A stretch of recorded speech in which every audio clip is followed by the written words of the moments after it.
Prabhu ji, it's very personal question, but sometimes सोते time रात में बहुत ही विचलित सपने आते हैं, कभी लाइक घोस्ट के, कभी या फिर कोई तो बहुत ही ट्रेजेडिक सपने आते हैं, तो उस दिन सुबह उठने में बहुत मुश्किल आती है।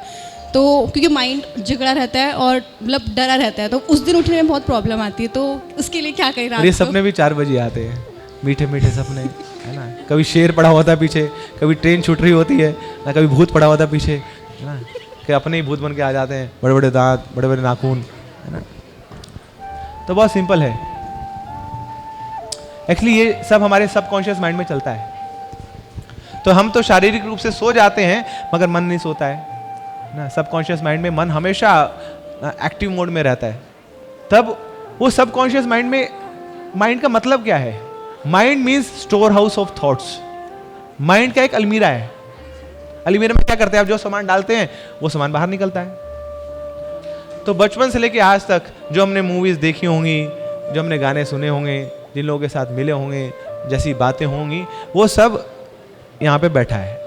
तो आप जब ऊपर से अपने शरीर को सुला देते हो तो मन चालू होता है, अब वो उठा पटक करता है यहाँ से, है ना। वो शेर वाला वो भेजेगा वहाँ पे, वो ट्रेन छूट रही है उसकी वो भेजेगा, है ना।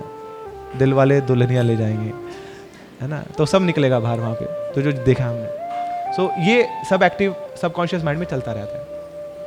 बट इसका बहुत सिंपल सॉल्यूशन भी है कि अब हम ऐसे विचार क्रिएट करेंगे, ऐसा इस स्टोरेज में डालेंगे ताकि वो वैसे ही बाहर निकले ना। अच्छी चीज़ें डालेंगे, गुड इन डालेंगे, गुड आउट होगा। सो अब मैं अपने आप को और किंशा कॉन्शियस बनाऊंगा, है ना। अब मैं और लिटरेचर पढ़ूंगा, है ना। अब मैं मूवीज़ देखूंगा तो भगवान से संबंधित मूवीज़ देखूंगा ताकि वो विचार मेरे मन मस्तिष्क में रहें, मैं पूरा एब्जॉर्ब हो जाऊँ, निमग्न हो जाऊँ, और फिर वैसे सपने आएंगे तो वो सपने बड़े ग्लोरियस हैं।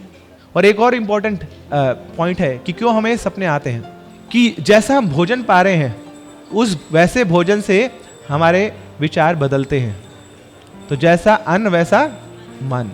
तो कई बार हम बाहर खाते हैं, अब बाहर खाने वाला किस कॉन्शियसनेस से वो भोजन पका रहा है, तो वो विचार भी आपके अन्न के माध्यम से आपके अंदर आगे और वो आपको डिस्टर्ब करेंगे।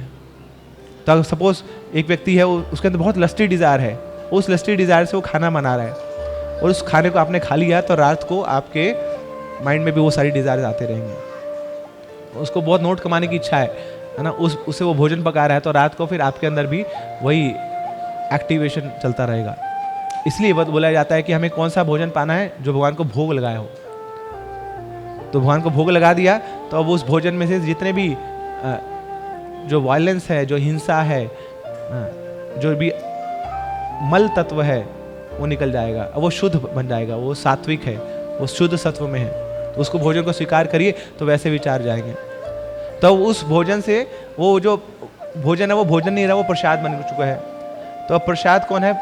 भगवान प्रसाद से अभिन्न है। तब भगवान आपके अंदर चले जाएंगे उस अन्न के माध्यम से, उस प्रसाद के माध्यम से। अब कृष्ण जहाँ है वहाँ पे तो कुछ बाहर के विचार नहीं आ सकते हैं। कृष्ण सूर्य सम माया अंधकार, जहाँ कृष्ण वहाँ नहीं, तहाँ नहीं माया अधिकार।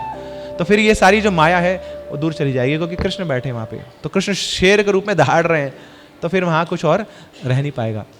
तो ये सब विचारों से हमें मुक्ति मिल जाएगी। तो इसलिए हम क्या करते हैं, जब जागरूक अवस्था में आते हैं तब भी कृष्ण को स्वीकार करते हैं, और जब हम स्पिरिचुअल एक्टिविटीज़ करते हैं, जब हम जागरूक अवस्था में हैं, तो वो एक्टिविटीज़ हमें हमारी सुप्त अवस्था में भी लाभ पहुँचाती हैं। So in this way we can remain 24 hours Krishna conscious. सततम कीर्तयन्तम। ठीक है। हरे कृष्णा